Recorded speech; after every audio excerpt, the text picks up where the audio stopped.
अच्छा, पाकिस्तान में इसकी तशखीस क्यों नहीं होती या इतनी प्रिसाइज तशखीस क्यों नहीं है, ये हम जानेंगे। और इस हवाले से बात करने के लिए हमारे साथ मौजूद हैं आज स्टूडियो में assistant professor of surgery doctor Aurangzeb Abbasi साहब। बहुत शुक्रिया डॉक्टर साहब, आपने हमारे प्रोग्राम के लिए वक्त निकाला। ये बताइएगा कि मर्ज दरअसल है क्या, मिर्गी है क्या, और दूसरी बात ये भी बताइएगा कि मिर्गी की तशखीस पाकिस्तान में आसानी से हो जाती है? देखें, सबसे पहले तो जो फिट्स वगैरह पड़ते हैं या सीजर्स, वो एक अनप्रोवोक्ड एक्टिविटी होती है ब्रेन की, जिसमें ये समझें कि ब्रेन के जो एक्साइटेशन और उसकी जो इनहिबिशन है उस पर असर पड़ता है। वो किसी भी वजह से हो सकती है। अब जो झटके होते हैं, जब ब्रेन का करंट किसी पर्टिकुलर एरिया में जा रहा है और वहाँ पर वो प्रॉपर नहीं पहुँच पा रहा, तो बहुत ज़्यादा करंट वहाँ पे आना शुरू हो जाता है। राइट, मतलब एक पर्टिकुलर एरिया है, एक दरवाज़ा बंद है, वहाँ पे 10 लोगों को जाना है, लेकिन जब वो नहीं जा पा रहे तो वो तो जमा होते जाएंगे जस्ट लाइक ए ट्रैफिक से। तो उसमें क्या होता है, आउटबर्स्ट होता है, फिर पेशेंट को पड़ते हैं झटके, फिट्स। अब that is a fits without any cause अगर वो पड़ते हैं।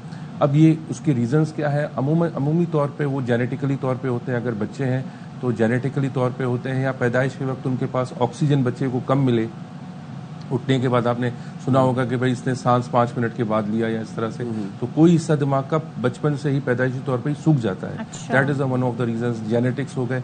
उसके अलावा सारे कॉजेज जो हैं, जैसे ट्रॉमा हो जाता है, जिसको हम दिमाग का बुखार मेनिंजाइटिस कहते हैं, वो भी एक रीजंस है। ब्रेन ट्यूमर है, दिमाग में पानी का भर जाना, हाइड्रोसेफेलस उसको कहते हैं, ये रीजंस हैं। पाकिस्तान में इसकी यूजुअली इसको इतना सीरियस लिया नहीं जाता। पाकिस्तान में कौन सी रीजन ज्यादा प्रिवेल करती है? पाकिस्तान में एक्चुअली बचपन से बच्चों में ज्यादा है। बच्चों में देखा गया है कि जेनेटिकली तौर पे देखा गया है, और उनके जो मेनिंजाइटिस वगैरह हो जाए, दिमाग का इन्फेक्शन, उसमें देखा गया है। लेट इसलिए होता है अक्सर के लोग इसको कंपेयर करते हैं कि जिन चढ़ गया। मैं वही कहने लगा था। एग्जैक्टली, आप या उसको फिर किसी पीर बाबा के पास ले जाते हैं, और अगर थोड़ा बहुत उससे इफेक्ट हो जाए तो बोलेंगे कि जिन उतर गया है और अब हमारा मरीज सही है। या जिस तरह से हमने पहले बात की कि पैनिक अटैक, या उसको एक तरह से वो कहते हैं कि ये तो बस ऐसे ही कर रहा है, they don't take it very seriously. ये बहुत मॉडर्नाइज कर आपने जैसे कहा कि बच्चा जब उसे ऑक्सीजन नहीं आती, उसके दिमाग के किसी हिस्से को ऑक्सीजन नहीं पहुंचती, तो ये डेवलप हो जाता है। या जेनेटिकली, क्या अर्ली इस स्टेज पे कोई क्योर है? नहीं, उसमें तो देखें, जिस वक्त बच्चा पैदा हो रहा होता है, पैदा हो गया और उसने ऑक्सीजन सांस लेना थोड़ा लेट स्टार्ट किया, समझे 5 मिनट हो गए, तो उसकी वजह से हो सकता है कि दिमाग का कोई हिस्सा सुन्न हो जाए और वहाँ पे ऑक्सीजन ना पहुँचे, और वो अपने आप को शो करता है काफ़ी लेट, मे बी 4-5 ईयर्स के बाद जब दिमाग बड़ा होना शुरू हो। तो ये एक वन ऑफ द रीजंस है फिट्स की। मतलब लेट डेवलप, लेट वो शो करता है, फौरन नहीं करेगा, लेट शो करता है। डॉक्टर साहब, जैसे जैसे दिमाग बड़ा होगा तो उस रीजन की साइज भी बड़ी होगी, उस वक्त वो शो करता है। तो अगर किसी को सीजर्स आ रहे हैं या दौरा पड़ रहा है आपके सामने, उस वक्त फौरी तौर पर क्या करना चाहिए? How to control it? देखें, अगर फैमिली है उनकी और फैमिली को पता है इनको पहले से फिट्स वगैरह होते हैं, तो वो उसकी मेडिकेशन उसको देंगे। यूजुअली वो आईवी होती है या टैबलेट फॉर्म में होती है। अगर आम तौर पे हम देख रहे हैं किसी को फिट्स पड़ रहे हैं, उनके हाथ पाँव की एबनॉर्मल मूवमेंट है, या उनकी आंखें ऊपर हो गई, या नेक जो है उनकी फ्लेक्स हो गई है, तो फिर उनकी पोस्चर चेंज करना है। ताकि वो एस्पायरेट ना कर जाए, सांस की नाली में कुछ चला ना जाए। उस वक्त उनको राइट या लेफ्ट साइड पे करके और उनके पोस्चर को एक लेटरल रखना है, मतलब ऊपर करके रखना है, रादर देन कि वो सीधा लेटे या उसको उल्टा कर दे। टेक लगवा दे एक तरफ से, ये ज्यादा अच्छा पोस्चर होता है। और सबसे करीबी हॉस्पिटल उनको ले जाए। और अगर कोई उनका फैमिली मेंबर उनके साथ मौजूद है तो उससे हिस्ट्री लेनी पड़ती है कि ये पहले इनको पढ़ते हैं नहीं पढ़ते। लेकिन सबसे अच्छा ये है कि पेशेंट को आप राइट अप कर दें, उनकी पोजीशन लेटरल कर दें, ऊपर की तरफ कर दें, रादर देन कि क्यूरेबल है।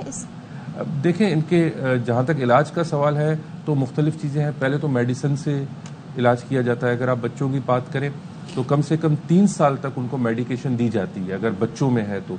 और वो पूरा अनइवेंटफुल गया है, कभी भी उसको फिट्स नहीं पड़े या 1-2 बार हुआ है, तो 3 साल के बाद उनको मेडिकेशन स्टॉप करवा दी जाती है, टैपर ऑफ करके स्टॉप। तो उम्मीद ये की जाती है कि आइंदा इसको फिट्स नहीं पड़ेंगे बच्चे को। और उसके अलावा जो है मेडिकेशन, अगर या तो इनिशियली 1 मेडिकेशन लेगा या 2 पे आएगा, 3 तक भी जा सकता है, डिपेंड करता है फिट्स पे। उसके अलावा इसका सर्जिकल इलाज भी है। अच्छा। जी हाँ, उसमें शुआएं लगाई जाती हैं, फोकस मैग्नेटिक अल्ट्रासाउंड के थ्रू, गैमा नाइफ के थ्रू, वेगस नर्व स्टिमुलेशन इसकी की जाती है, पाकिस्तान में भी है, दुबई में भी होती है। उसकी तरह जो है ब्रेन की जो एक्टिविटी है उसको कंट्रोल किया जाता है फॉर फिट्स जिनको रिट्रैक्टेबल हो, जो मेडिसिन से कंट्रोल ना होते हो, वो लोग फिर सर्जरी।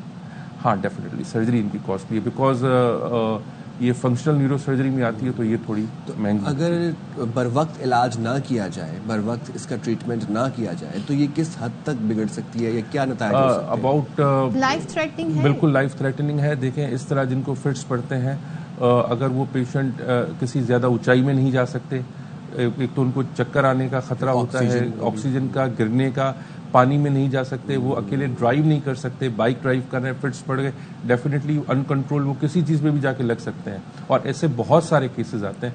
एक और बात मैं ऐड करना चाहूँगा कि जैसे ब्रेन ट्यूमर है, right, it is one of the reasons, और उसकी वजह से भी अक्सर लोग ये होते हैं कि उनको झटके पड़ते हैं और लोग कहते हैं कि इनका एक्सीडेंट हुआ। पता चलता है जब MRI होता है, अभी भी रिसेंटली एक केस आया था कि भाई इनके दिमाग में तो रसोली थी, जिसकी बाद इनको उसकी वजह से फिट्स पड़े और बाद में ये गिरा है।